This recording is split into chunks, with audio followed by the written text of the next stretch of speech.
तरीके का कोई पॉलिंग क्वेश्चन पूछ समझ सकते में हैं। आ गया ना कि पॉलिंग कैसे होता है, कितना महत्व है। डिस्क्रिमिनेशन खत्म हो जाता है, क्या अफ़सर क्या कर्मी। और काम तो इतना होता है, क्या दिन, क्या रात, क्या कुछ नहीं होता है सब। और उसमें भी सबको पैसा नहीं मिलता है। पैसा किसको मिलता है? जो कोर इलेक्शन ड्यूटी में होते हैं, जैसे PO, P1, P2, P3, micro observer, प्रधानसी। हम लोग जो हैं, हम लोग कुछ नहीं मिलता। तो ठीक है, काम करना होता है। और सेक्टर मजिस्ट्रेट है, उनको मिलेगा, एआरओ को मिलेगा, आरओ को मिलेगा, सबको नहीं मिलता। इसमें बहुत जी। कंसर्न होता है कर्मी का। कर्मी काम करना नहीं चाहता है, तो हम लोग अपने पॉकेट से देते हैं कि भाई नहीं, अब रोक के रखना है, खिलाइए पिलाइए, उसको रखना पड़ेगा, काम करवाना है तो। ये सब प्रक्रिया चलती है। तो ये सब दोनों तरह का कोऑर्डिनेशन करना है, लीडिंग करना है। वक्त-वक्त पे जैसा काम हो, वैसा मतलब अनुकूलता होना चाहिए। तो समझ में कुल मिला के आ रहा है ना कि अधिकारी बनने के बाद ऐसा नहीं कि गाड़ी लेके घूम निकल रहे हैं, नवाब बन के घूम रहे हैं, ऐसा कुछ है नहीं। अधिकारी बनने के बाद ये अगर आप में ये क्वालिटी है, तो ये आपको और निखारेगा। आपका कर्मी के बीच में, लोगों के बीच में एक अलग पैठ बनाएगा। हम्म। आप ये नहीं कि आप अफ़सर की तरह बैठे हुए हैं चेयर पे, सब बेंच कर लिया और आप अगर लग लेते तो जल्दी हो जाता, तो वो करना पड़ता है। और दूसरी बात है कि आप सीखते हैं, और जब तक आप सीखेंगे नहीं, आप नीचे का काम जानेंगे नहीं, how will you monitor? If you एक वांट टू बी मॉनिटर, तो आपको जानकारी होनी चाहिए। एक हुँ, रियल अधिकारी का काम यही है कि अपने हुँ, निचले सहयोगी कर्मियों के साथ काम, उसके साथ मिलजुल के काम करना, उसके साथ कॉपरेशन बढ़ाना। ऐसा नहीं कि हुँ। रुबाब डालना कि तुम्हारा काम है तुम करो। रुआब बंद करिएगा तो वो क्या करेगा? वो छोड़ के भाग जाएगा, जाओ करवा लो। अरे क्या करिएगा आप? शो कॉज़ दीजिएगा, क्या कर लीजिएगा? सैलरी काटिएगा, सैलरी काट लीजिए, काट लीजिए। हाई कोर्ट सैलरी होता है ना, सैलरी कर्मी का नहीं होता है, अधिकारी का नहीं होता है। सैलरी उसके डिपेंडेंट का होता है, हाँ, फैमिली उसके का होता है। परिवार का होता है। अगर वो हाई कोर्ट चला जाए, कोई भी, नीचे से लेकर ऊपर तक पदाधिकारी, कर्मी, तो सैलरी देनी पड़ेगी। तो इसलिए काम व्यावहारिक रूप से करवाया जाता है। खैर और ये सब किन्हीं को चीज़ कुछ सीख जाएँगे, लेकिन ये सब चीज़ जानकारी रखना, मतलब मेरा कहना है कि आप लर्न, क्यूरियोसिटी टू लर्न रखिए, हर चीज़ सीखिए। हुँ, हम्म, और किन्हीं को कुछ पूछना है तो पूछ लीजिए। और दूसरी बात यह है कि अभी जो बीपीएससी पीटी का एक बैच लॉन्च किया गया है, उसका ऑफर भी चल रहा है, 50% ऑफ है। वो 3500 के बैच में 1700 रुपये में ही एडमिशन है अभी। और उसमें भी अगर आप टेस्ट सीरीज हुँ। नहीं लेते थे, 1000 या 1200 रुपये का है, वो एडवर्टीजमेंट गया होगा आपके पास। जिनको भी एडमिशन लेना है वो ले सकते हैं। बाद में अगर कोई क्वेश्चन बीपीएससी से रिलेटेड है वो पूछना है तो वो पूछ भी सकते हैं अभी। अभी पीएससी के अलावा दूसरा क्वेश्चन पूछ सकते हैं सर? हाँ पूछिए, कोई दिक्कत नहीं है, अगर सर होगा तो हम लोग जवाब देंगे। हम्म। झारखंड में सीडीपीओ का जो निकला हुआ है सर, उसका एग्जाम होने वाला है, तो उससे कुछ रिलेटेड बता सकते हैं सर? उसमें झारखंड का तो पूछता ही होगा ना, झारखंड का तो पूछता ही होगा उसमें। बाकी जो आपका जनरल स्टडीज़ है, वही पढ़ना है। घटना चक्र की बुक पढ़नी है, करंट अफेयर्स पढ़नी है। झारखंड स्पेशल उड़ान की बुक आती है, उसको पढ़िए, बेहतर बुक है वो। बाकी सर तो वही करंट अफेयर्स, वही स्टडी जनरल स्टडीज़ है। हुँ। वैसे इस बार जेपीएससी में नहीं हो पाया सर, ज्यादा नहीं, नंबर से नहीं छूटे, 5-6 नंबर से छूटे हुए हैं। कोई बात, देखिए ये आपका ये 5-6 नंबर ये दिखा रहा है कि कुछ-कुछ लाइकनेस अभी बचा हुआ है। तो मेरा सर तैयारी ऐसी। मेरा सर बताइए। सीएनटी एसपीटी एक थोड़ा सा क्लियर नहीं हुआ था सर, इसी इसी की वजह से हम हाँ, तो पोस्टपोन कर। यही यही मैं कहना चाह रहा हूँ कि आपका हर एक सेक्शन, क्योंकि एग्जाम में क्या होता है कि किस सेक्शन से इजी प्रश्न आएंगे। आप माने लाख आपकी पॉलिटी अच्छी है, पता चला कि पॉलिटी से टफ प्रश्न आ गया, तो सबके लिए टफ हो गया। हिस्ट्री आपका टफ लगता था आपको, लेकिन हिस्ट्री से इजी प्रश्न आ गया। तो कंपटीशन का मतलब ही है यहाँ मैनेजमेंट। अभी क्या काम, क्या है, मैनेजमेंट है ये। चाहे वो डीएम करते हैं, चाहे ब्लॉक पे बीडीओ करते हैं, कोई और पदाधिकारी करता है। मैनेजमेंट कोऑर्डिनेशन, यही काम है ये। इस यहाँ पे सिलेबस का कोऑर्डिनेशन करना है, मैनेजमेंट करना है कि आपका हर एक सिलेबस टाइम से खत्म हो जाए, आप हर एस्पेक्ट्स को कवर कर लें। यही तो काम है, मैनेजमेंट, कोऑर्डिनेशन, सभी सब्जेक्ट के साथ। पता चला एक के साथ आप पूरा पढ़ लिए डीप में, एक को छोड़ दिए ऐसे ही, तो फिर वही होगा, उससे इजी प्रश्न आएगा, आप लेफ्ट कर जाएंगे, 5 नंबर 2 नंबर से आपका मिस हो जाएगा। वो नहीं करना है, इसलिए हर सब्जेक्ट को उतना ही प्रायोरिटी देना है, उतना ही टाइम देना है। देखिए, जो भी जनरल इंफॉर्मेशन होता है ना, उसके प्रति अगर आप में क्यूरियोसिटी है, उसका सब्जेक्ट का नाम ही है जनरल अवेयरनेस, तो वो जनरल अवेयरनेस अगर आपके अंदर है तो पक्का क्वालिफाई कर जाएंगे। जैसे एग्जांपल ही देते हैं, आज कार्तिकेय सर आए, इन्होंने भी चुनाव करवाया है, इन्हीं के रैंक के, इन्हीं के बैच के किसी और अधिकारी को हम बुला सकते हैं, बहुत सारे अधिकारी कॉन्टेक्ट में हैं। उनको बुला देंगे, उनसे 5 मिनट में बोलने के लिए कह दीजिए कि वो बोल जाए कि कैसे कैसे इलेक्शन की प्रक्रिया होती है, बोल नहीं पाएंगे। 3 घंटे हो गए हैं वो पिछले क्लास का इस क्लास को मिला करके।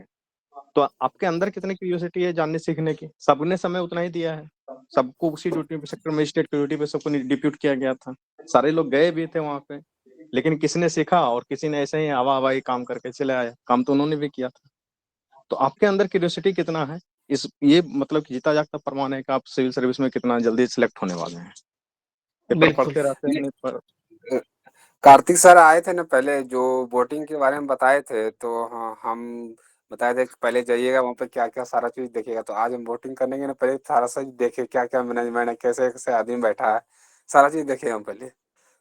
मैं सिर्फ यही नहीं, वो बात अच्छी, बहुत अच्छी बात है कि आपने देखा, जैसे कि पेपर में भारत सरकार का, बिहार सरकार का कई बार एडवर्टीजमेंट आता है फलना फलना योजना के बारे में, आप उस एडवर्टीजमेंट को अगर नहीं पढ़ते हैं तो आपको पक्का है कि इंटरव्यू में तो लॉस होना ही है, कई बार पीटी में भी लॉस हो जाता है, क्योंकि उस एडवर्टीजमेंट में वो बात लिखी हुई थी, आपने पढ़ा नहीं, एग्जाम में पूछ लिया गया। अब आप हाई तौबा मचा रहे हैं कि ना इस किताब से फंसा करंट अफेयर, ना उस किताब से फंसा करंट अफेयर, कहीं से फंसेगा भी नहीं, फंसेगा सब। भारत सरकार का एग्जाम है ना, बिहार सरकार का एग्जाम है ना, झारखंड सरकार का एग्जाम है ना, उन्होंने जो एडवर्टीजमेंट दिया था आप उसको पढ़ना था ना। आप सिंपल सा लाइन जान लीजिएगा, आप प्रशासन में जाने वाले हैं, किसके अंदर काम करने वाले हैं, बिहार सरकार के अंदर काम करने वाले हैं, तो बिहार सरकार को न जानिए, बिहार सरकार की योजनाओं को न जानिए, बिहार सरकार के विभागों को न जानेंगे। अब क्वेश्चन बनाने वाला जो अधिकारी रहता है या प्रोफेसर रहता है, वो भी तो उसी के अंदर काम करते रहता है। अब उस वो वैसी बात है, क्वेश्चन वैसा ही पूछना चाहिए जो कि सरकार में जाके काम करेंगे। तो इसलिए इसके लिए अवेयरनेस बहुत जरूरी है। जो भी आता है, पीआईबी हो, पीआरएस हो, चाहे ऑल इंडिया रेडियो न्यूज हो, जो बिहार सरकार या भारत सरकार के जो भी मंत्रालय हैं जो सूचना देते रहते हैं, उसको पढ़ते रहना चाहिए। यूपीएससी में भी कई बार ऐसा देखा गया है कि मन की बात से सवाल आ गया है, उसमें जिस चीज का जिक्र था, कई बार आ गया है सवाल, कोई से ऐसा देखिए ट्राइब का कल नाम है प्रधान। नहीं दिख रहा है सर। हाँ दिख रहा है। दिख रहा सर। देखिए कलेक्शन मैंने किया है, जो अभी चल रहा था चुनाव का पर्व, तो इसमें पेपर में बहुत कुछ कुछ अच्छी चीजें आती रहती है, तो ये आपके ऊपर डिपेंड करता है, सारा चुनाव से संबंधित यस। दिख रहा है। जी जी। कैसे पाएं डिजिटल वोटर आई कार्ड, ये देखिए चुनाव से संबंधित कौन कौन सा सॉन्ग है, क्या आप मान लिया हम स्वीप एक्टिविटी करा रहे हैं, तो अगर मुझे जानकारी है तो और मैं बेहतर करा पाऊंगा। तो ये सब चीजें आप अवेयरनेस है।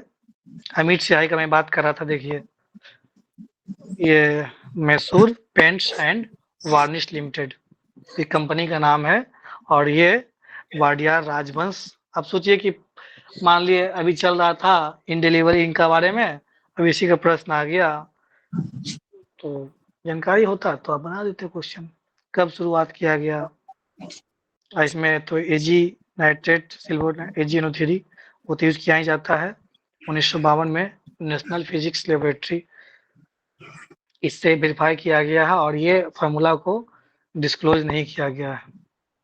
ये प्रक्रिया है, आप जानते होंगे, फर्स्ट पास द पोस्ट, क्या अंतर है दोनों में। सर एक क्वेश्चन आप नहीं बताए सर, इंक का जो चुनाव चिन्ह जो रहता है सर, तो आप किस हम्म, कंपनी ने लिया सर, ये बताए नहीं सर, क्लियर नहीं।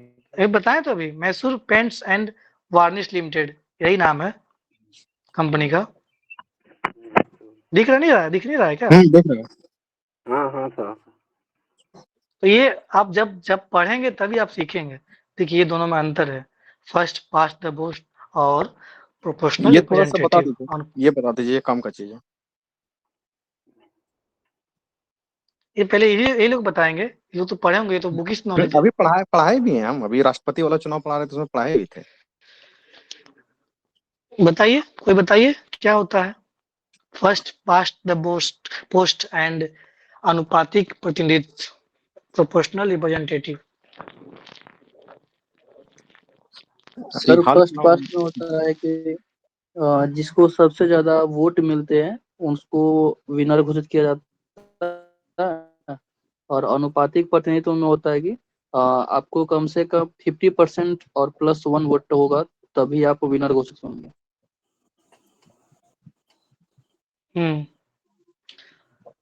इसमें देखिए अनुपातिक में जो है मतदाता, इसमें देखिए यहाँ पे दिख रहा होगा आपको, दिख रहा है। यहाँ पे पूरे देश को छोटी-छोटी भौगोलिक राजनीतिक इकाइयों में बाँट दिया जाता है, जिसे निर्वाचन क्षेत्र या साधारण शब्दों में सीट कहते हैं। हर निर्वाचन क्षेत्र से केवल एक प्रतिनिधि चुना जाता है और मतदाता प्रत्याशी को मत देता है। यहाँ पे अनुपातिक में क्या होता है कि एक ओवरऑल समझिए कि जो पॉलिटिकल पार्टी है वही रिप्रेजेंट करती है। इसमें क्या है, एक तरह से कैंडिडेट रिप्रेजेंट करता है और जो वोटर्स हैं वो कैंडिडेट को वोट देते हैं। इसमें एक तरह से पार्टी को वोट जाता है। और जैसे आप देखते हैं ना विधान परिषद में जो होता है, क्या होता है विधान परिषद में? जो सीट चुन करके जाता है, या आप राज्यसभा में देखते हैं तो उसमें कैसे चुनाव होता है? मान लीजिए सीट बढ़ जाता है, अगर सीट 6 सीट है, 6 सीट खाली हुआ है बिहार के लिए और उस हिसाब से कितना-कितना उसका विधानसभा में सीट है, उस हिसाब से बाँट लेते हैं आपस में कि 2 सीट जदयू रख लेगा, 2 सीट राजद, 2 सीट भाजपा। उस हिसाब से अपना कैंडिडेट खड़ा कर देते हैं और लोग अपना पार्टी को ही वोट दे करके भेज देते हैं। तो एक पार्टी बेस्ड मतलब होता है। और यहाँ पे जो हम लोग यहाँ जो होता है फर्स्ट पोस्ट द पास्ट, जिसमें मतदाता जो है प्रत्याशी को कैंडिडेट को वोट देते हैं, जैसे हम लोग अभी अलग-अलग संसदीय क्षेत्र का बात कर रहे थे, अलग-अलग निर्वाचन क्षेत्र का बात कर रहे थे। और ये जो छोटे-छोटे देशों में क्या होता है कि पूरा जो देश है उसी को एक निर्वाचन क्षेत्र मान लिया जाता है, क्योंकि वो छोटा होता है और वहाँ जितनी पार्टी है, मान 2 पार्टी खड़ा हुई है तो लोग पार्टी वाइज़ वोटिंग करते हैं। हर राजनीतिक दल को प्राप्त मत के अनुपात में ही विधायिका में सीटें हासिल होती है। क्या हुआ, जैसे मान लिए कि सपोज करिए कि 2 पार्टी है, तो 2 पार्टी है तो सपोज करिए मान लीजिए वहाँ पे 100 सीट है। अब एक को मिला 60% वोट, एक को मिला 40% वोट, तो 100 में 60 सीट मिल जाएगा उसको, 40 का इसको मिल जाएगा। उसी के अनुसार वो बैठेंगे, उसी के अनुसार वो जीत हो गया।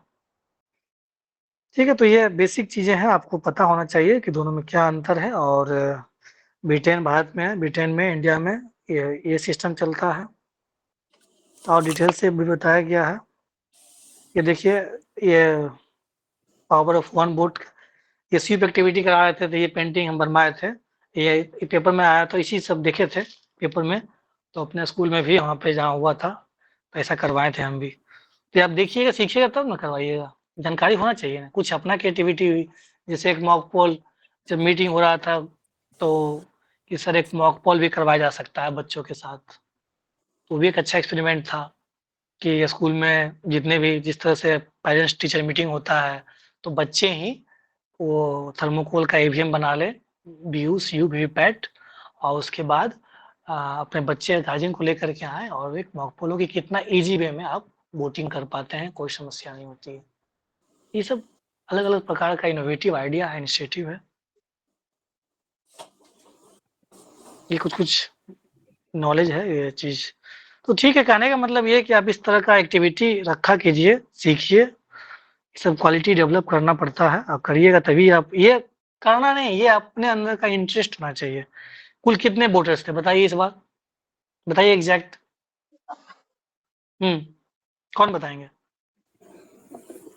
कुल वोट पता नहीं है, ब्लैंक।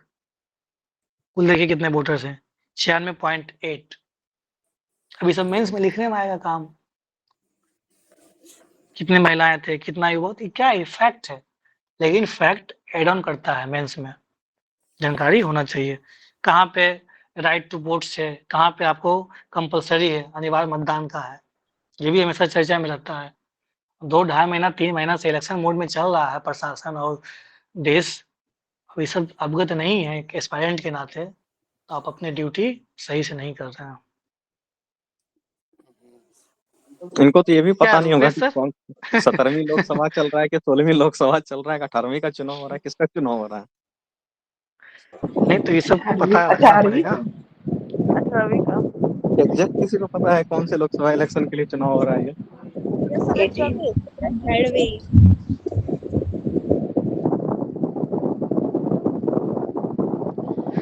ठीक है, क्या अभी कुछ और पूछना है तो पूछिए, अदरवाइज हम लोग फाइन ऑफ करेंगे। हाँ बोलिए रुपेश सर। इन्हीं को कुछ पूछना है तो पूछिए। 17वीं लोकसभा का रिपोर्ट पढ़ाना था, वो अगले दिन क्लास में बता देंगे कि किस तरीके से, वो जब रिपोर्ट पढ़िएगा तो खून के आंसू रोइएगा कि किस तरीके से सरकार काम कर रही है। मतलब बेहद शर्मनाक है कि जो 80% हमारा बजट पास हुआ है वो बिना किसी मतलब की बहस के पास हो गया है। संसद नहीं, संसद को नोटिस बोर्ड बना दिया गया है कि ये बिल आ रहा है, बस बात खत्म। तो ये सब चीजें अभी हैं। जो है ना, पूरा वर्ल्ड जो है ना सेंट्रलाइज्ड गवर्नमेंट की तरफ जा रही है, जबकि आयरनी यही है कि डिसेंट्रलाइज गवर्नमेंट होना चाहिए। एक लोकतंत्र का मतलब ये होता है, लेकिन सिर्फ इंडिया ही नहीं, पूरे वर्ल्ड में यही हो रहा है, जो कि किसी भी लोकतांत्रिक देश के लिए बेहतर नहीं है, या पूरे विश्व के लिए बेहतर नहीं है। वो मेक्सिको में आज चुनाव हो रहा है, वहां पे कोई महिला जीतने वाली है। उसके बाद 2024 जो है कि पूरा चुनावी वर्ष ही है। पूरे वर्ल्ड में बहुत सारे देशों में इलेक्शन होने वाले हैं। पुतिन का भी इलेक्शन हुआ है, हम्म आप लोगों को पता होना चाहिए हम्म कि पुतिन का भी इलेक्शन होता है। हम्म, और वो उसके वो सिर्फ नाम का इलेक्शन है। हाँ, तो ये बता इसलिए रहे हैं कि कुछ दिन का यही देश में ये भी होने वाला है, भारत में भी यही होने वाला है। हाँ सही, भारत में तो ये हो है। तो खैर जो भी हो, ठीक है। कुछ पूछना है तो पूछ सकते हैं, नहीं तो फिर चलते हैं और फिर मिलेंगे। ठीक है। और जिन लोगों को चलिए फिर फिर। एडमिशन करवाना है हाँ। वो करवा सकते हम्म हैं, क्योंकि फिर क्लासेस स्टार्ट हो जाती हैं तो वो धीरे धीरे चलने लगती है, तो लंबा समय तक चलता ही है। ठीक है, तो एडवर्टीजमेंट स्टाफ दे दिया है, आप देख सकते हैं उसको। ठीक है। और क्लास कोई देखिए, डाउट? क्लास का मकसद यही होता है कि आप रेगुलर प्रैक्टिस में रहते हैं और कुछ नहीं। और ये रेगुलर प्रैक्टिस जरूरी होता है। वैसे भी अब मात्र 2 ढाई महीना 3 महीना बचा है, और वो समय गुजरते देर नहीं लगता है। तो इसलिए रेगुलर प्रैक्टिस में रहिए, वो आपको बहुत बेनिफिट करेगा। कुछ क्लास का एक ही मकसद होता है कि आप रेगुलर बने रहते हैं, और वो एग्जाम निकालना है तो आपको रेगुलरिटी मेंटेन करना होगा। वो परसिस्टेंस, वो कंटिन्यूटी जरूरी है। तो चलिए ठीक है। दूसरी बात है कि जब हम लोग आके रेगुलर पढ़ा सकते हैं तो आप पढ़ रेगुलर क्यों नहीं सकते हैं? Yes sir. बिल्कुल। है ना? ठीक है फिर। Okay, thank you, good night. जितने लोग सो गए हैं उनको भी good night. Good night. Good night sir.